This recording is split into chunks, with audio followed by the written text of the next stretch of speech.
പുതിയൊരു വീഡിയോയിലേക്ക് എല്ലാ സുഹൃത്തുക്കൾക്കും സ്വാഗതം. അപ്പൊ ഇന്ന് നമ്മൾ ചെയ്യാൻ പോകുന്നത് റവ കൊണ്ടൊരു നാങ്കട്ടയാണ്. അപ്പൊ അതിന് എന്തെല്ലാം സാധനങ്ങൾ വേണമെന്ന് നോക്കാം.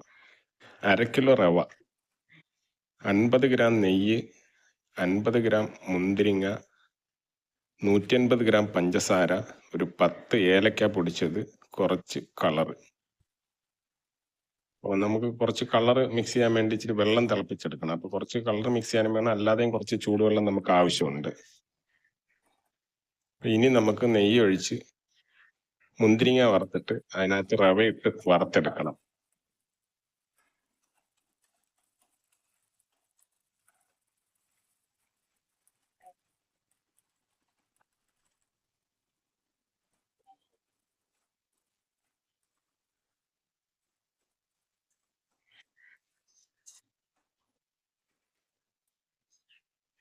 ഇനി അതിനകത്തോട്ട് നമുക്ക് പൊടിച്ചു വെച്ച ഏലക്കയും പഞ്ചസാരയും ഇട്ട് ഇളക്കിയെടുക്കാം.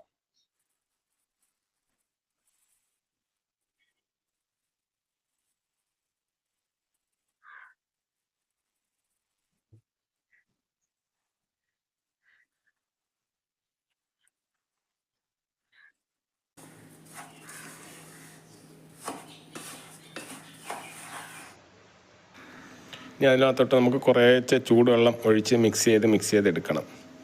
ഇത് നമുക്ക് ലാസ്റ്റ് ഇതൊരു പുട്ടിൻ്റെ മാവ് കുഴയ്ക്കുന്ന പരുവത്തിൽ കിട്ടണം നമുക്ക്. അപ്പോൾ കുറേശ്ശെ വെള്ളം ഒഴിക്കാവൂ, വെന്ത് പോരുത്. ഒന്നിച്ചൊഴിച്ച് കഴിഞ്ഞാൽ ഇത് വെന്ത് പോവും. അപ്പോൾ വെന്ത് പോകാതിരിക്കാൻ വേണ്ടി നമ്മൾ കുറേശ്ശെ വെള്ളവും പിന്നെ അതിൻ്റെ കൂട്ടത്തിൽ കളർ മിക്സ് ചെയ്തതും. കളർ വേണമെന്നുള്ളവർക്ക്, ഫുഡ് കളർ ഇഷ്ടമല്ലാത്തവരാണെന്നുണ്ടെങ്കിൽ അത് ഒഴിക്കേണ്ട കാര്യമില്ല. ചൂടുവെള്ളം കുറേശ്ശെ തിളച്ച് മിക്സ് ചെയ്തെടുത്താൽ മതി. അപ്പം നല്ലപോലെ ആ പഞ്ചസാരയും റവയും എല്ലാം നല്ല വൃത്തിയായിട്ട് ചൂടായി കിട്ടണം. ചൂടായി ആ ചൂടുവെള്ളം എല്ലാം ഒന്ന് ചൂടായി കിട്ടുന്നതിന് വരെ നമ്മളിങ്ങനെ വെള്ളം ഒഴിച്ച് ഇളക്കി റെഡിയാക്കി എടുക്കണം. അപ്പോൾ ഏകദേശം നമ്മുടെ റവ റെഡിയായി വന്നിട്ടുണ്ട്.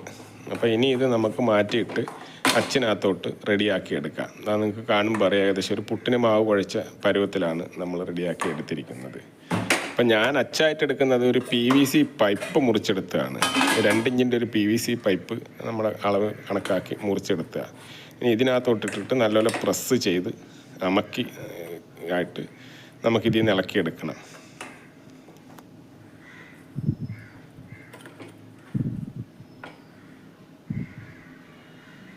അപ്പോൾ ഇത് ചെയ്യുമ്പം പ്രത്യേകം ശ്രദ്ധിക്കാനുള്ളതെന്ന് പറയുന്നത്, ചൂടാറുന്നതിന് മുന്നേ തന്നെ നമ്മളിതെല്ലാം അച്ചിനകത്താക്കി റെഡിയാക്കി എടുക്കണം. അല്ല ചൂടാറിക്കഴിഞ്ഞാൽ പിന്നെ ഇത് നമുക്ക് സെറ്റായി കിട്ടത്തില്ല, റെഡി ആവത്തില്ല. എന്നിട്ട് ഇതണക്കൊന്ന് കൈവച്ച് പ്രസ് ചെയ്ത് കൊടുത്തു കഴിഞ്ഞാൽ അതിൽ നിന്ന് ഇളകി വരും. അപ്പോൾ ഇനി തണുക്കുന്നതിനം വരെ ഒന്ന് മാറ്റി വെക്കണം. തണുത്തെങ്കിൽ മാത്രമേ നമുക്കതൊന്ന് സെറ്റായി കിട്ടത്തുള്ളൂ. അങ്ങനെ നമുക്ക് ഇപ്പം പൈപ്പ് തന്നെ വേണമെന്നില്ല. വീട്ടിൽ സേവനാഴി ഉണ്ടെന്നുണ്ടെങ്കിൽ ചില്ല് അടിയിൽക്കൂടെ താടി ഭാഗം തുറന്ന് ചില്ലിടുന്ന സേവനാഴിയാണെങ്കിൽ അതായാലും മതി. അതിനകത്ത് വെച്ച് നമുക്ക് അമക്കിയെടുക്കാം. അപ്പോൾ ഇതേണക്ക് കരണ്ടി വെച്ചൊന്ന് പ്രസ് ചെയ്ത് നല്ലപോലെ അമക്കണം. ചൂട് പോയി കഴിഞ്ഞാൽ വീണ്ടും ഒന്നും കൂടെ ചൂടാക്കിയിട്ട് വേണം ചെയ്യാൻ. തണുത്ത് കഴിഞ്ഞാൽ പിന്നെ ഇത് നമുക്ക് ഉറച്ച് കിട്ടത്തില്ല.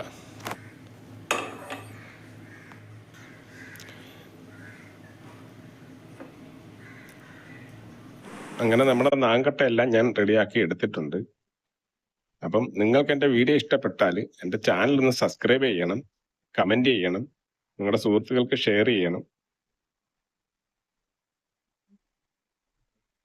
അപ്പം എൻ്റെ വീഡിയോ കണ്ട എല്ലാ സുഹൃത്തുക്കൾക്കും നന്ദി.